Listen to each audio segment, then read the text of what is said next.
I knew something was wrong the second his pen snapped in half. The sound was small, almost nothing, but in a room full of executives trying to impress the most powerful alpha in the city, it landed like a gunshot. Every head turned. Mason Hale never lost control. Not in front of them. Not ever. I glanced up from my notes just in time to see his jaw tighten, sharp muscle twitching beneath his stubble. His green eyes flicked down, then up again, and for a terrifying heartbeat, I thought he was going to throw the broken pen across the room. Instead, he just froze. The silence was unbearable. I shifted in my chair, pen hovering uselessly above the page, and that's when I noticed his breathing. Too fast, too shallow, too primal. And then the scent hit me, hot, heavy. It clawed down my throat and made my pulse jump. It was impossible to mistake it, impossible to ignore. My heart plummeted to the floor. Around me, the boardroom was unraveling. Chairs scraped. People exchanged wide-eyed looks, already gathering their files. Nobody wanted to be here if their alpha CEO lost control. Nobody wanted to be near him like this. Nobody except... His eyes locked on mine, green, burning, unblinking, like I was the only thing in the room that mattered. Like I was the only thing that could satisfy him. My pen slipped out of my fingers and rolled across the table. My chest tightened. I couldn't move, couldn't breathe. "Meeting's over," Mason said, his voice lower, rougher, more animal than man. No one argued.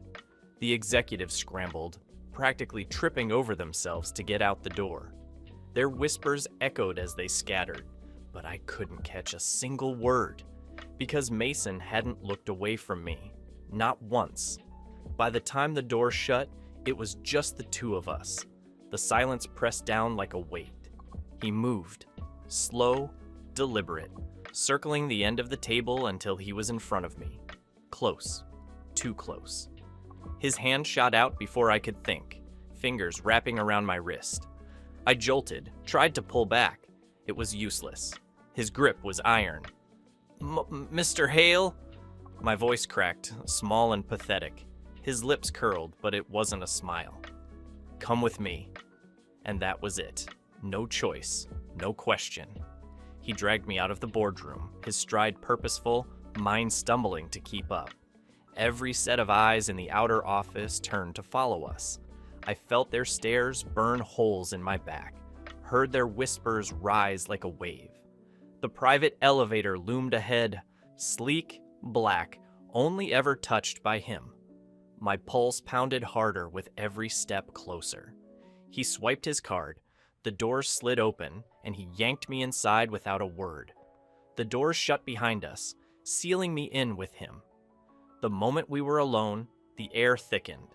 His scent, his heat, his presence, there was no escape from it in the small metal box.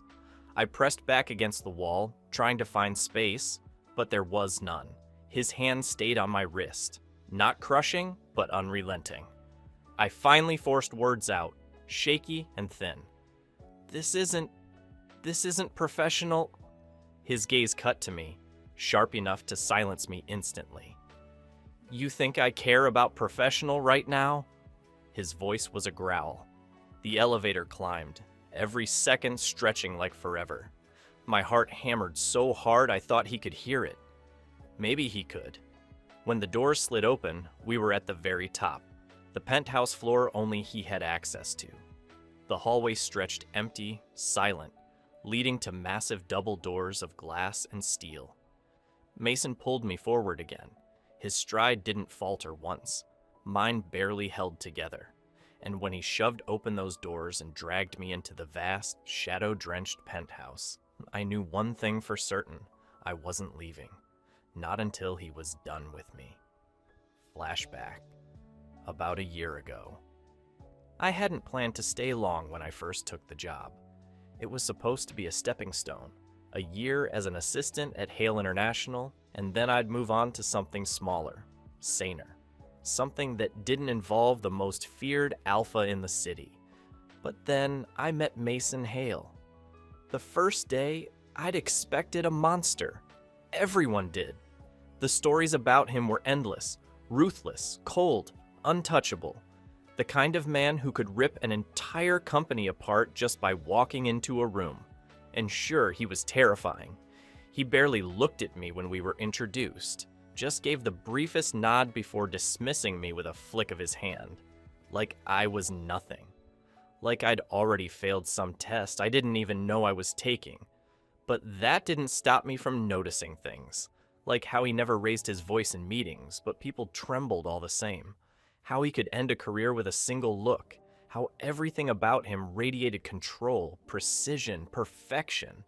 And how sometimes late at night when the building was quiet and I was still at my desk, I'd glance up and find him standing in his glass office, jacket off, sleeves rolled up, staring out at the city like it belonged to him. He was 30 floors above everyone else, but it still wasn't high enough. I told myself I hated him, that I hated the way his presence filled every corner of my life, the way people whispered his name like a warning, the way he could walk past my desk and leave me shaken for the rest of the day. But there were moments, small, dangerous cracks in the armor. The time he asked me to stay late and help him prepare for a merger. His voice low, steady, guiding me through contracts that felt like a foreign language. His hand brushing mine as he slid a paper across the desk.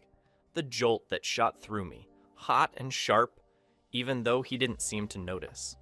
Or maybe he did. Because after that, I caught him watching me sometimes.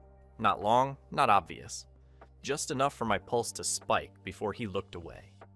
I convinced myself I was imagining it, that a man like him would never notice someone like me. But still, I stayed. Stayed when the job burned me out. Stayed when the whispers about him grew darker. Stayed when I should have run. And now I was locked in his penthouse, his rut crashing down like a storm. His eyes burning like I was the only thing in the world he wanted. Maybe I should have known it would end like this from the start. Flashback ends. A little while later. The doors shut behind us. Mason locked them. The heavy click echoed across the penthouse, final and sharp, like the sound of a cage closing. I spun around, chest tight. You can't just...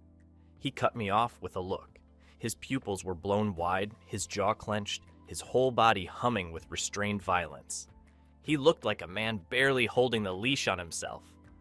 You feel it too, he said, voice ragged, low enough to make my stomach flip. Don't lie. The words hit harder than the lock. My throat went dry. I don't know what you're talking about.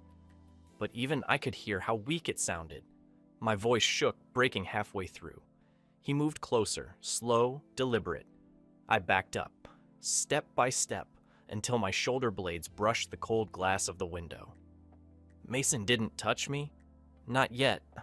But he didn't need to. His scent filled every inch of the space. Thick, intoxicating, drowning out air and reason. My skin prickled, my pulse wild, every nerve ending aware of him. You can run.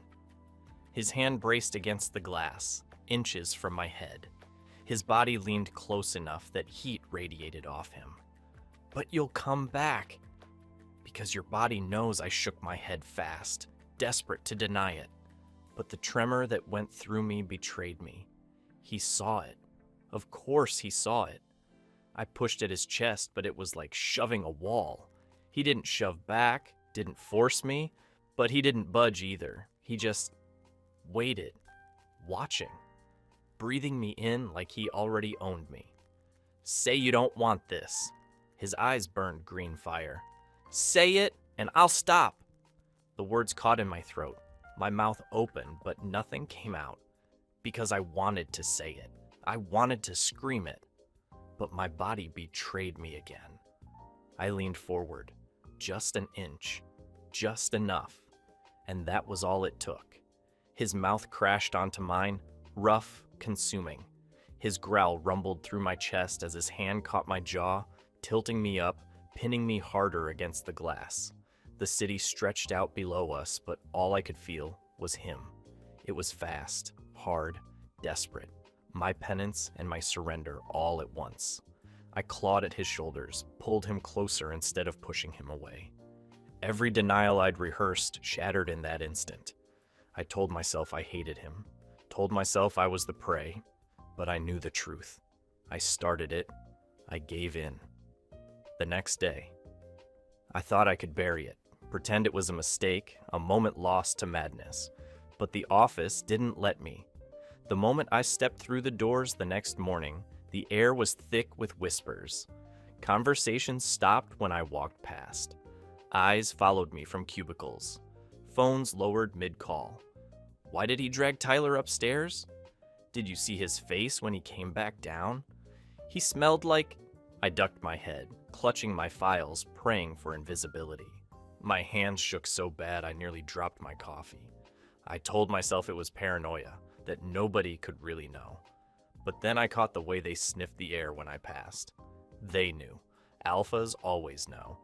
It got worse in the copy room.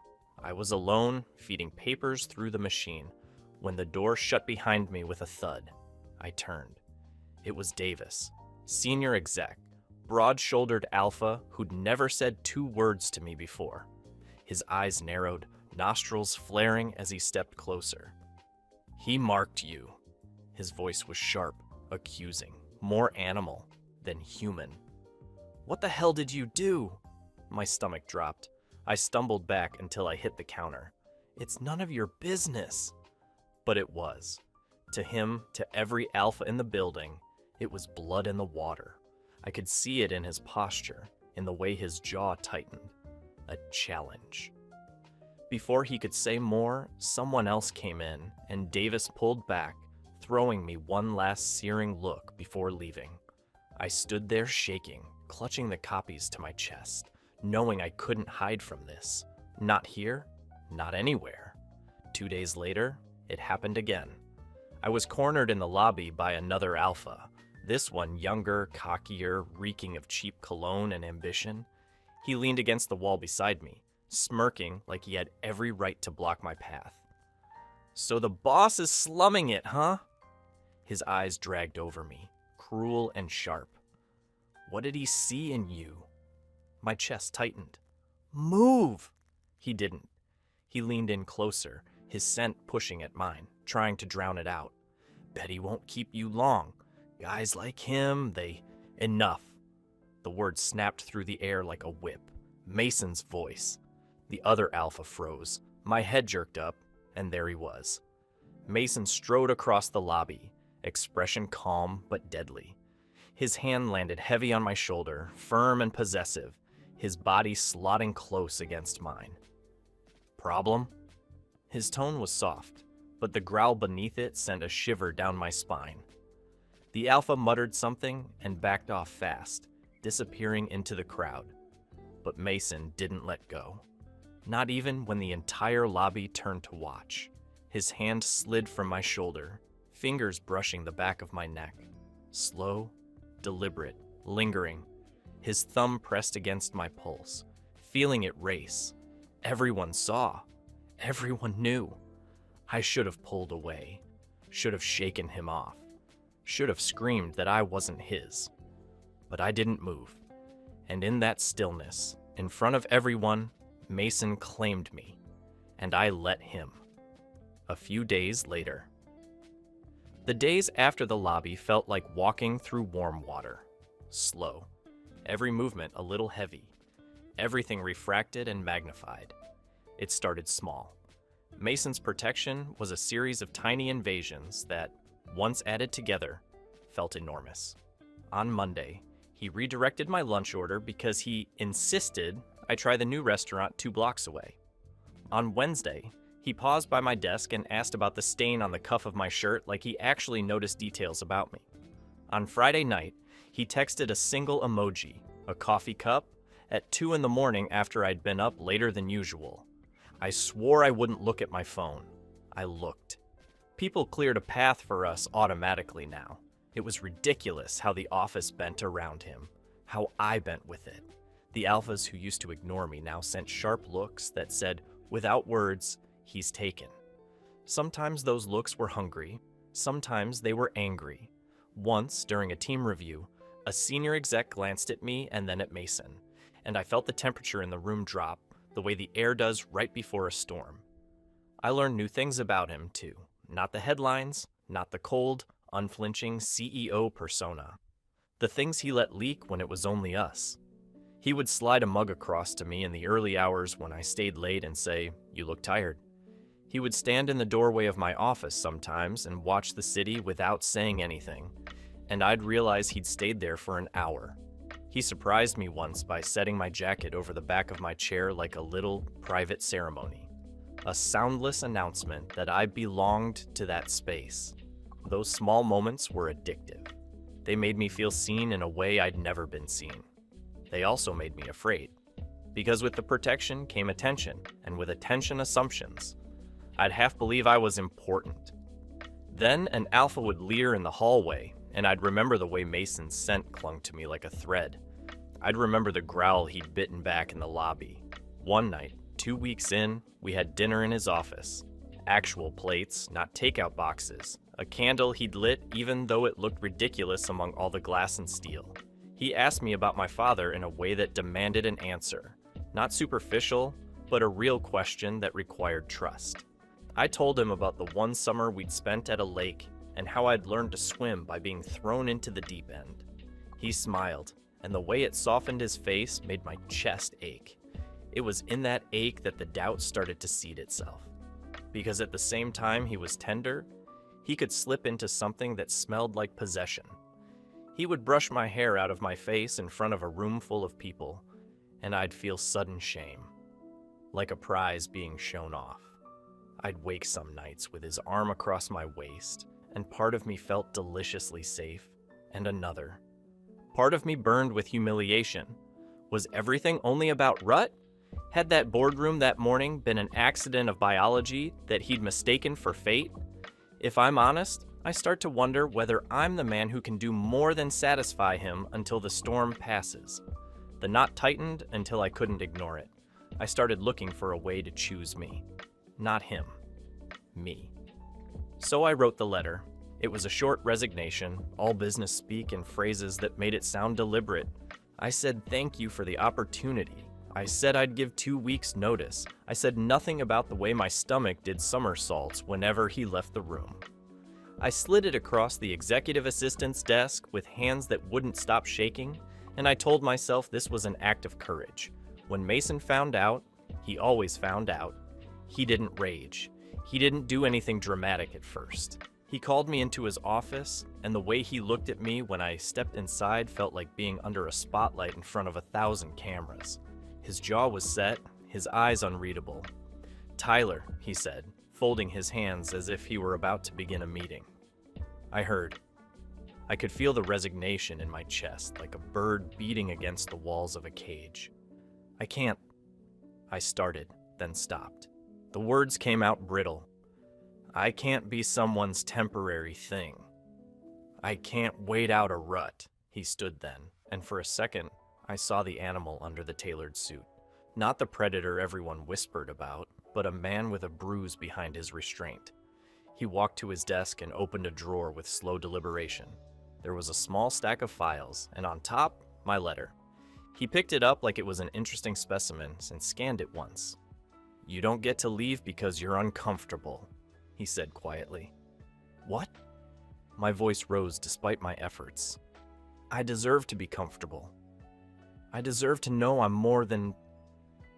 I couldn't finish. He crossed the room and came to stand close enough that I could see the little scar at his eyebrow. He didn't touch me at first. He let the silence stretch. "You think this is about consent? About choice?" His voice softened in a way that scared me. "You're not an item to be put back on a shelf." I surprised him by reaching out to take the letter back. "Then what am I?" I whispered. "Because sometimes I feel like you don't even see me except when your body says so." His hand closed around my wrist then. Not crush, not tight enough to bruise, but with that unshakable hold he uses when he wants to be certain you won't run. He turned my fingers palm up and ripped the page in two, pieces fluttering like confetti on the floor. He crushed them under his shoe and looked straight into my eyes. "You're mine," he said. The words were simple and brutal and unconditional. And I don't mean that like a rut will pass through and leave you. I mean, I've watched you. I've seen how you push and how you stay up late and how you laugh when something is ridiculous. I like you. I want you. I want to protect you. And I'm not going to let some doubt make your decision for you. Tears prickled hot and stupid behind my eyes. But if you want me here because you need me for a month when your body says so... My voice broke. I won't do that. He cocked his head, almost like he was amused. "You think I need you for a month?" he said. "You think my interest is temporary because my rut hit me publicly? That it was an accident?" He stepped closer until the space between us was breath. "You don't want to be my rut toy? Then don't be. Don't submit to me in a moment and then run. Stand with me or run now and deal with the consequences." "What consequences?" I asked, angry at myself for sounding small. He let out a breath. "Other alphas will circle. You saw them in the lobby. You felt them at the copier. They'll test you. They'll ask questions. They'll push. If you hand me your resignation so you can be free, thinking that means safe, you're wrong. Freedom without safety means being bitten. Protection isn't a leash, Tyler. Sometimes it's the only thing between you and teeth." His hand didn't leave my wrist. It was not a demand. It wasn't a plea. It was a pressure that said, "I won't let you go without a fight." I wanted to pull away. I wanted to put the letter back on the desk and walk out. Instead, I felt myself fold inward into something like surrender and like relief both. I wanted to hate him for being right. I hated that he was. I hated myself because a small, stubborn part of me wanted the protection, wanted him, more than I wanted to be safe by myself. He released my hand finally and turned, moving to the window. He watched the city for a long time, then said without looking at me, "Think about what you want and how you want to get it. You can. Leave. I won't stop you if that's what you choose. But don't hand yourself to Cross or anyone else just to prove you can. That will cost you more than you think." He left the room after that, composed as always. I sat there with the torn paper under my shoe and felt, for the first time in weeks, the weight of a decision settling in my chest. I knew I wasn't ready to stay just because he wanted me. I also knew I couldn't walk away and pretend the past month, the dinners, the whispered texts, the hand at the back of my neck, hadn't happened. It was one of those rare, frightening moments where every choice felt like a cliff. A few days later, he had me cornered again, not in the boardroom this time, not in front of a dozen staring executives, but in his penthouse, the city stretched out behind him like a kingdom only he could own. Mason didn't pace. He didn't fidget. He stood there, tall and still, one hand shoved in his pocket, the other holding a glass of whiskey he hadn't touched. His eyes pinned me the way they always did, like I was already his, and he was just waiting for me to admit it. "I'm giving you a choice," he said, voice rough, deeper than usual. I laughed, but it came out shaky. "Doesn't sound much like one. You walk away, and the other alphas will come for you." His jaw flexed hard, his grip on the glass tightening until I thought it would shatter. "They already smell me on you. They already know. You think they won't try to rip you apart just to prove they can take what's mine?" My skin prickled. He wasn't wrong. I'd felt it. That heavy way other alphas looked at me in the halls now. Like I was meat, like I'd been marked, and Mason's absence would mean open season. I swallowed. And if I stay? His eyes burned brighter, softening for just a fraction of a second before hardening again. "Then you're safe. Protected. Privileged. No one touches you. No one dares. His voice dropped low, a growl curling beneath. And you get me. All of me. My breath caught. Those words shouldn't have hit me like they did. They shouldn't have made me want to step closer, to test just how much of him I could handle. But they did. I don't want to be your rut toy, I whispered, my voice almost breaking. I won't. If that's all this is, I'm gone. He stared at me for a long, brutal stretch of silence.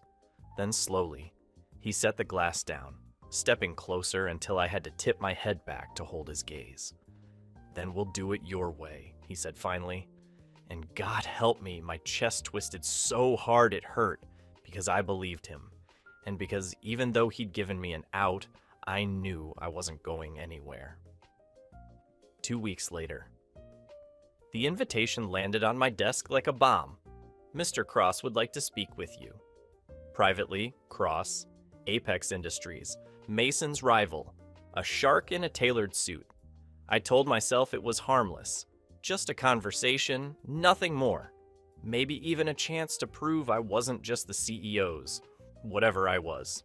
But the second I walked into his office, glass walls gleaming around us, I knew I'd screwed up. Cross smiled like a predator, cold, sharp. So you're the little assistant Mason Hale can't seem to keep his hands off. Heat shot up my neck. I don't know what you're talking about. Oh, don't play coy. He circled me, slow, deliberate, his scent heavy and invasive, sliding against my skin like oil. Men like Hale always fall. Too proud, too reckless. When he goes down, and he will, you'll go down with him, unless... He leaned in close, his breath brushing my ear. You switch sides, my stomach turned. This was a mistake. His laugh was low, ugly. Maybe I'll take you anyway. Just to show him what happens when he forgets who's really in charge. Ice. Pure ice in my veins. I shoved past him, nearly running out, my heart pounding so hard I could hear it in my ears. His laugh followed me into the elevator, slick and taunting. By the time I hit the street, I was shaking. Not just from fear, though that was there clawing at my throat, but from realization, this wasn't just about Mason's rut. It wasn't even about me. It was war. Corporate, primal, both. And somehow, I'd become the perfect weapon. The next day. I tried not to tell Mason, thought maybe I could bury it, pretend it hadn't happened. But Mason always knew. He stormed into my office the next morning, slamming the door shut so hard the glass rattled. His eyes burned wild, green fire locked on me. You went to him? His voice was low but dangerous, like a storm barely held back. I didn't know what it was, I stammered. I thought... You thought? His hand slammed down on my desk, making the pen scatter. He threatened you, didn't he? I froze, then nodded. Just once. That was it. The leash snapped. The very next day, at the quarterly shareholder summit, Mason didn't hold back. He tore into Cross, ripping his proposals apart in front of the entire board, every rival, every camera. He was lethal, brilliant, terrifying. Cross tried to jab back, smirking about Mason's assistant.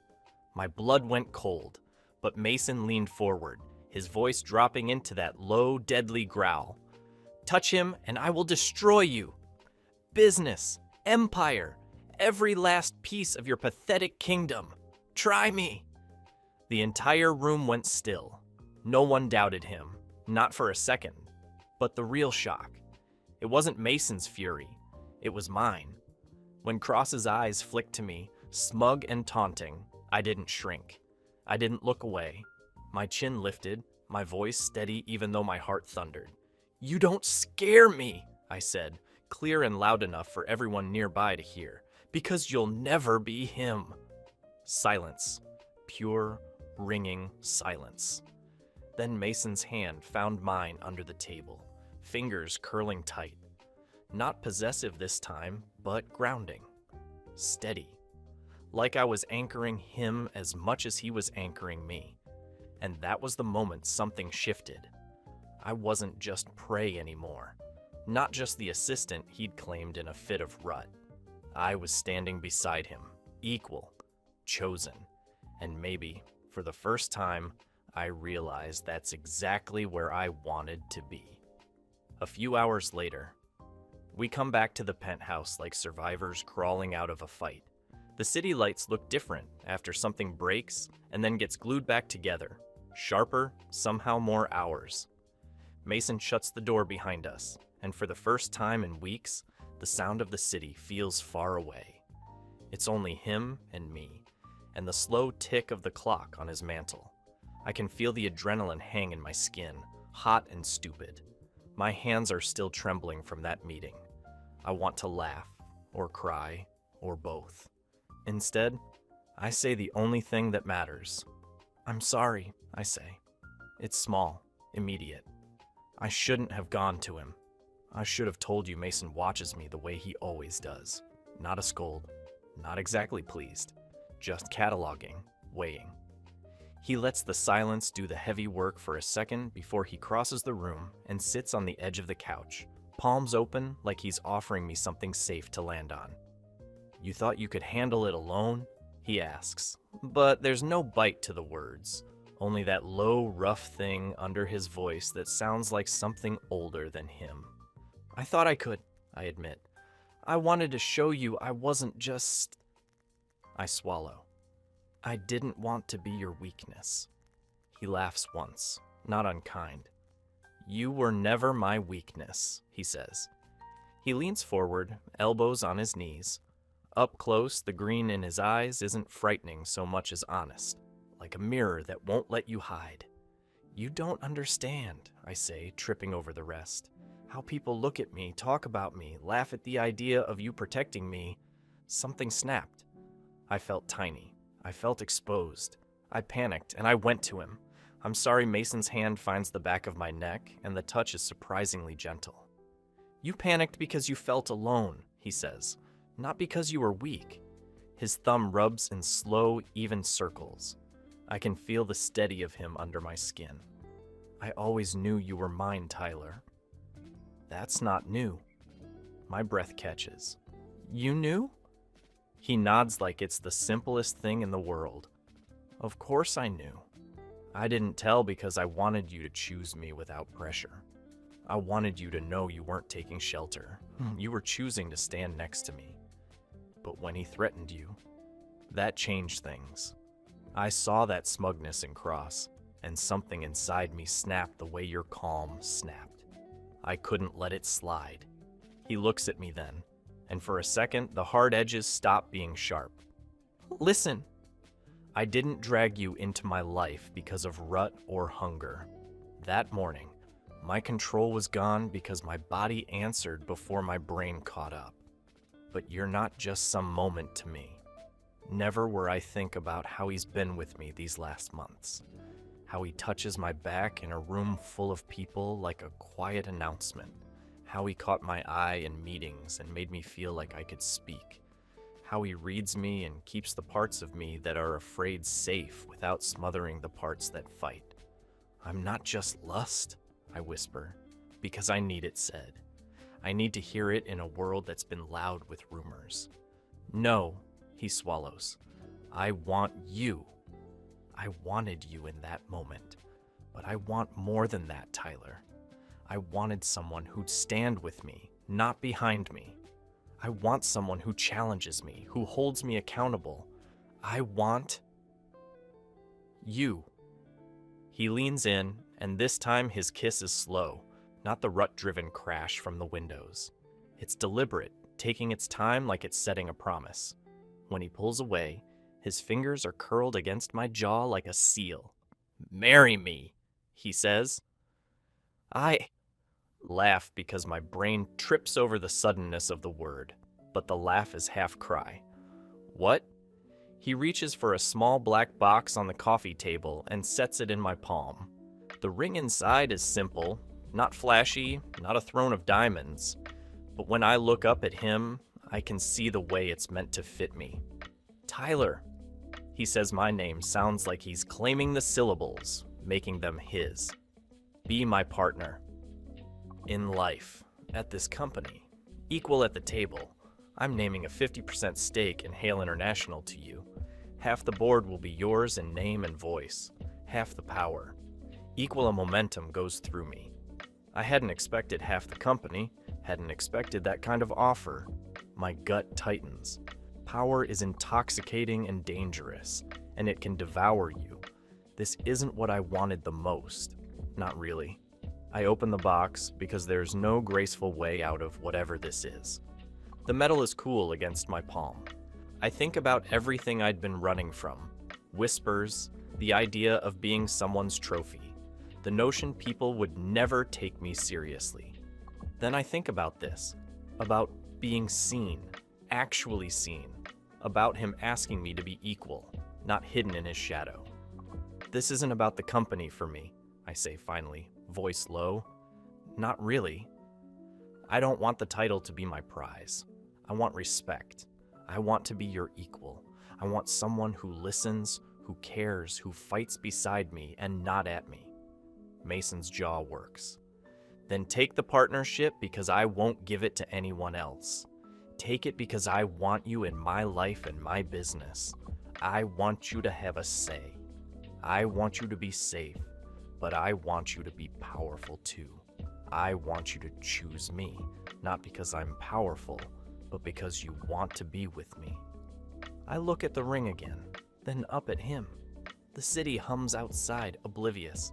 I feel the tremor in my hands ease. Not gone, just steadier. This is a risk, a beautiful, blinding one.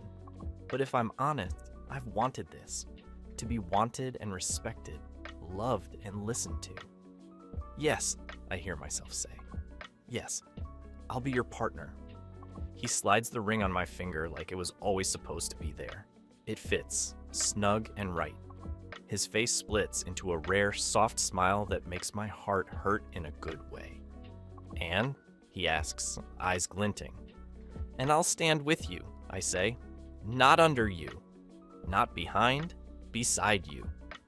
He thumps my shoulder like he's accepting a challenge and a promise all at once. Good, because I need someone who can look me in the face and tell me no when I'm being an idiot. I'll tell you no, I promise, and mean it. He leans forward and presses his forehead to mine. The world narrows to the beating of our hearts. We'll do this our way, he murmurs, and it's not a command, it's a contract. I pull him into a long, steady kiss, and when we break apart, the quiet between us is full of plans and possibilities. You ready to go back downstairs? Mason asks, voice already shifting into the man he is in public. Composed, controlled. I glance at the ring, then at his hand brushing the small of my back, and the answer is easy. Yeah, I say. Let's go. He squeezes my hand once as we stand, solid and sure. Good. Sit with me this time.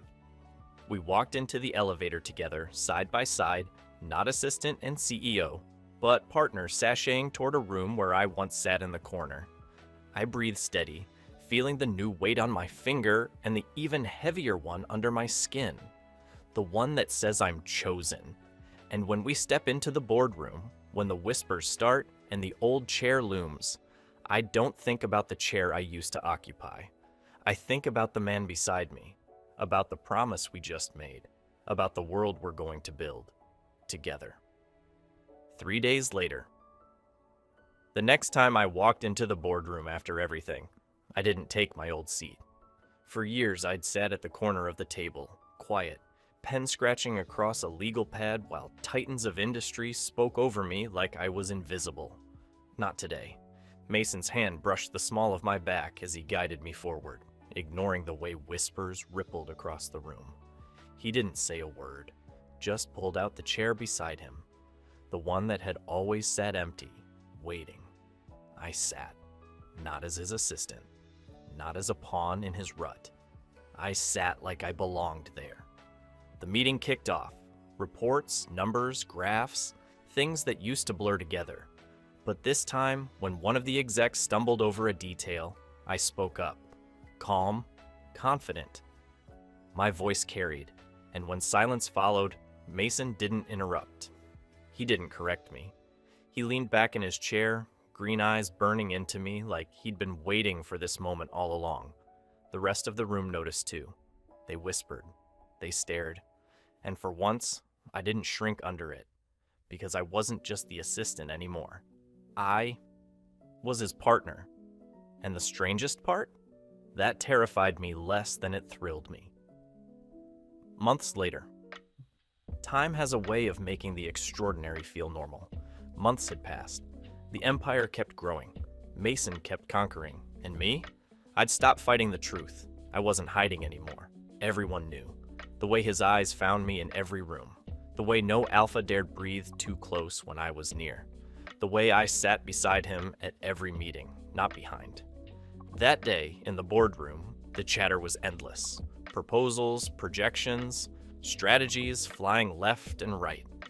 My head buzzed with it, but I kept my focus sharp, jotting notes and watching faces. Then I felt it. Under the polished oak table, Mason's hand slid across and caught mine, warm and steady. His grip tightened, firm, possessive, but not demanding. Just there, a reminder, a claim, a bond. And for the first time, I didn't flinch. I didn't glance around, terrified of who might see. I curled my fingers around his and held on. I wasn't just his claim. I wasn't just a rut-marked assistant caught in the storm of a powerful alpha. I was his choice, and he was mine. Together, we weren't just surviving this empire, we owned it. The end. If love asks you to give up freedom, is it still love? Thanks for watching. Subscribe to become part of our Rainbow Force, and consider joining our membership for early access and exclusive content. Stay wholesome